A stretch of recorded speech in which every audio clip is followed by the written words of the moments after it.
Hi, hello children. Welcome back to that is your channel Physics by Imagination. Dear students, in the previous class we had understood about two chapters, acid and bases 3 MCQs and carbon and its compounds 3 MCQs. Again from this chapter, that is we can expect easily 3 MCQs. Okay, from chemistry we will get minimum 13 marks. Already we have discussed physics. Okay, now without wasting, let us understand in this class, dear students, that is metals or non-metals. First one is introduction part. You know that in the periodic table we have 118 elements. Among that, metals are 90 in number and 22 are non-metals. I am using short forms. And remaining elements are, that is, metalloids. So what are metalloids, children? They are neither be metals nor be non-metals, like germanium, silicon. In physics we can call that as semiconductors. This is introduction part, children. Okay, now let us understand that physical properties of metals and non-metals. Okay, so let us understand very easily physical properties of metals, this side, and this side physical properties of non-metals. Okay, so first properties, physical properties of metals. The metals are always solid in nature at room temperature. So solid at room temperature. Here non-metals, the children, they are available in solid state or liquid state or gaseous state. Means 3 states you can find non-metals. Remember very important thing, almost all the solid substances comes under metals. Almost all gaseous things comes under non-metals. So here almost all the non-metals are in gaseous state except bromine, that is available in liquid state. What is that, ma? Bromine is available in which state? Liquid state. And all the metals are available in solid state except mercury. That mercury, it is available in liquid state. Okay, it is rare properties in the metals. Mercury is available in liquid form, bromine is available in liquid form, non-metal means bromine, metal means mercury, that is going to available in liquid form. Next point, that is ductile. Okay, so what is the meaning of ductile, children? The metals can make into wires, ductiles, like gold is the most ductile and malleable substance, like chains, nose ring, earrings we are using, no? That is called a ductile property. It is non-ductile, we can't make into wires. Malleable, children, what is the meaning of malleable? By applying the force we can make into sheets. Okay, we are using utensils, plates, that is malleable.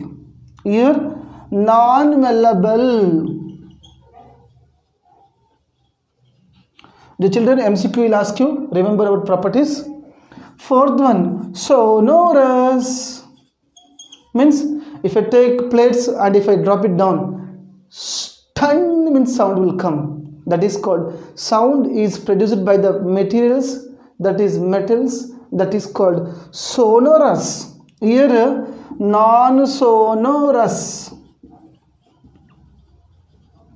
Next, fifth property.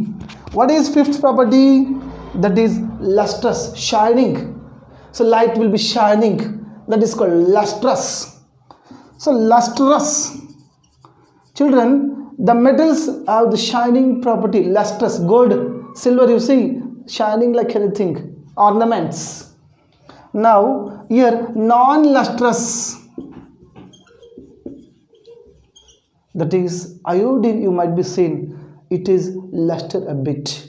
So this is the about the physical properties of metals or non-metals.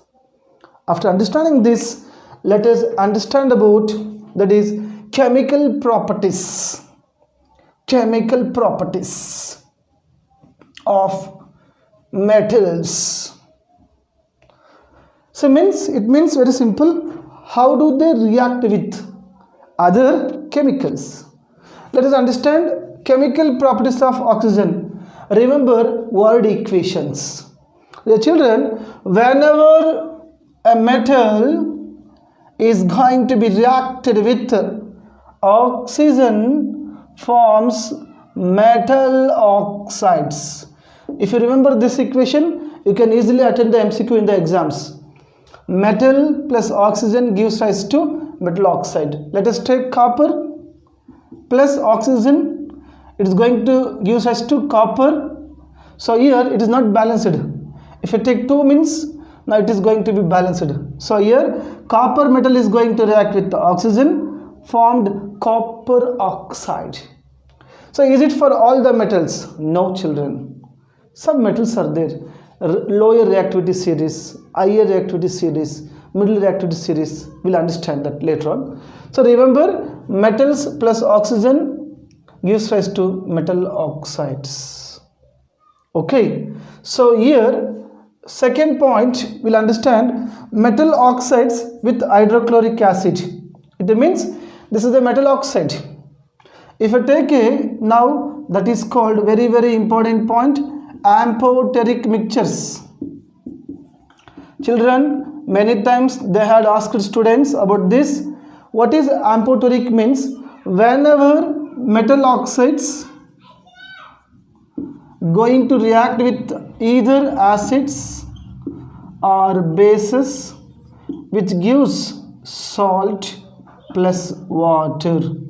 This is the word equation. Amphoteric means metal oxides plus acids or bases forms salt and water, that is called amphoteric mixtures. Okay, let us understand how does it form. Let us take aluminium Al2O3, aluminium trioxide, a plus. We are going to react with acids, 6 times of acids. Later on, after reaction, it is going to form salt. That is what we can take, 2 times of AlCl3, aluminium trichloride. This is the salt plus 3 times of water. So this is the example for amphoteric mixtures. Now we understood with acids. Let us go for bases. Again, this aluminium metal oxide reacted with, that is 3 times of sodium hydroxide, forms, that is sodium aluminate. Okay, this is called sodium aluminate plus water. This is about amphoteric mixtures. Please note down, children, very important for exams. So later on, let us come to the point, that is with acids. So with acids means already we discussed it in acid bases. Whenever metals are going to react with acids, it is going to form salt and hydrogen gas. Okay, salt and hydrogen gas. So after that we'll go for water, children. So metal plus acid, that is going to form salt plus hydrogen gas. Let us take an example. When I take a zinc reacted with hydrochloric acid, what will form? Already we learnt in the acid and bases. It is going to form, that is zinc chloride plus hydrogen gas. So now this is the example that when metals are going to react with acids or bases, remember product you will ask in the exam. It is going to form salt and hydrogen gas. Next, come to the point, that is water. Do you know, children, water, what are the things? Water is a verb. It can spoil everything in the universe. Okay, water, what are the things? Now, with water,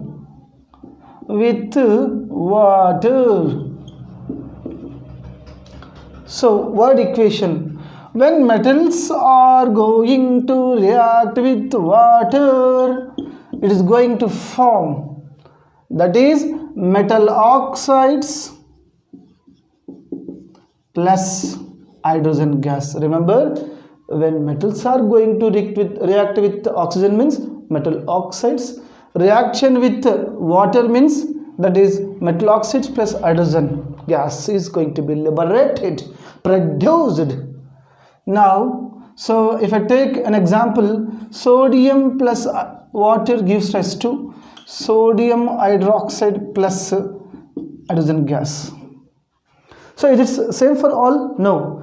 We subdivided into three cases, that is action of metals,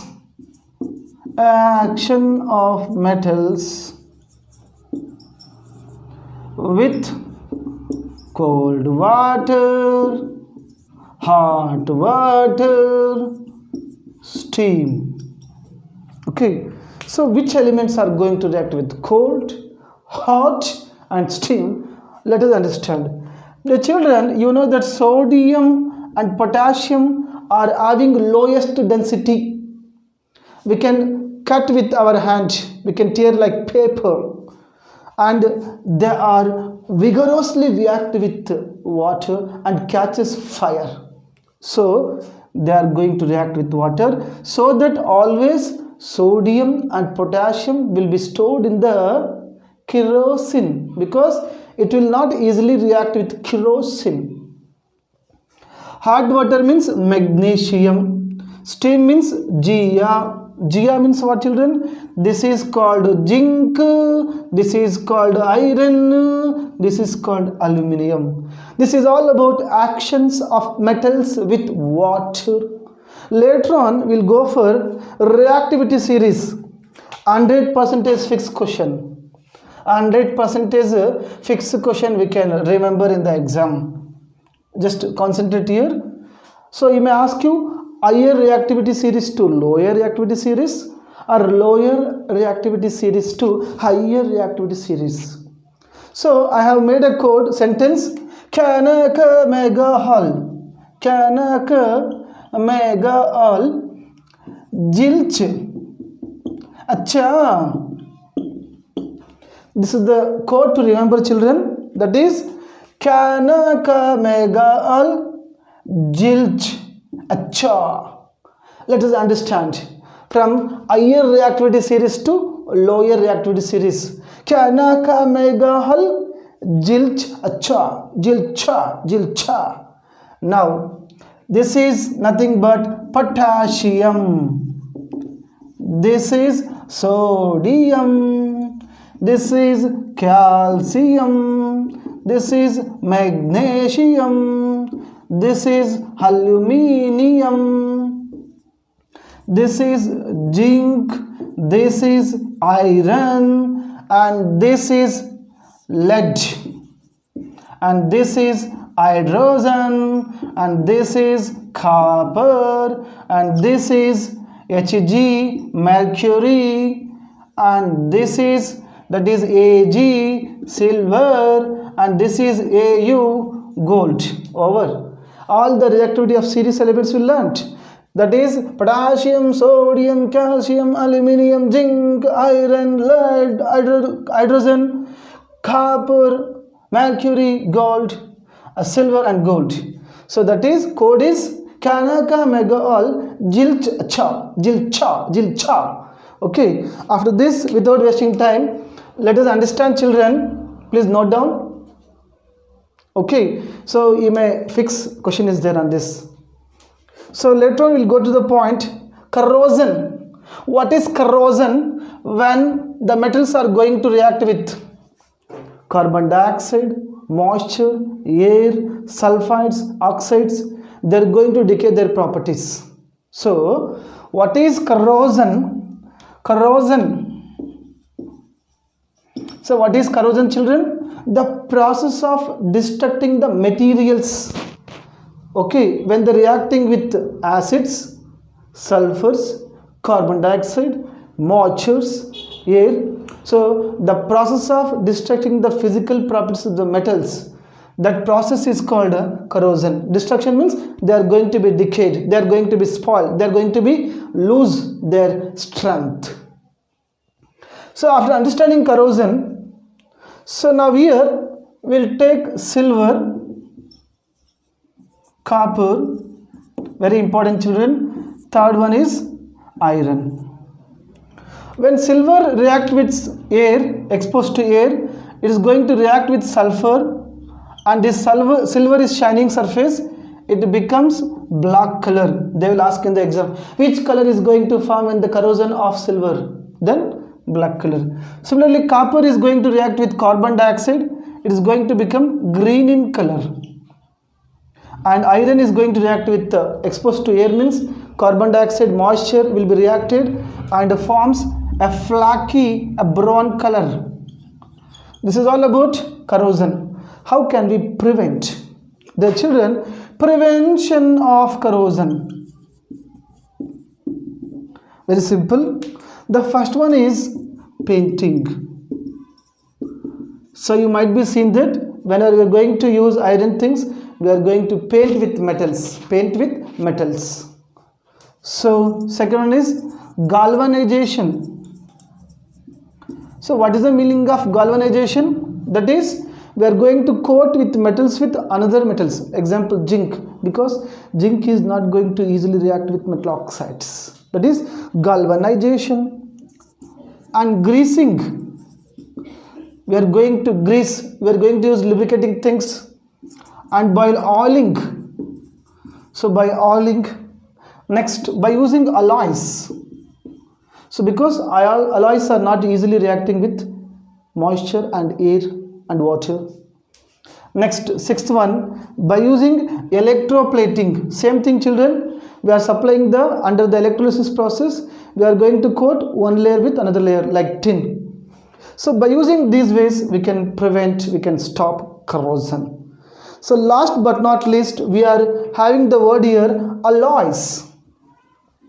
So what are alloys? Let us take and understand very fast.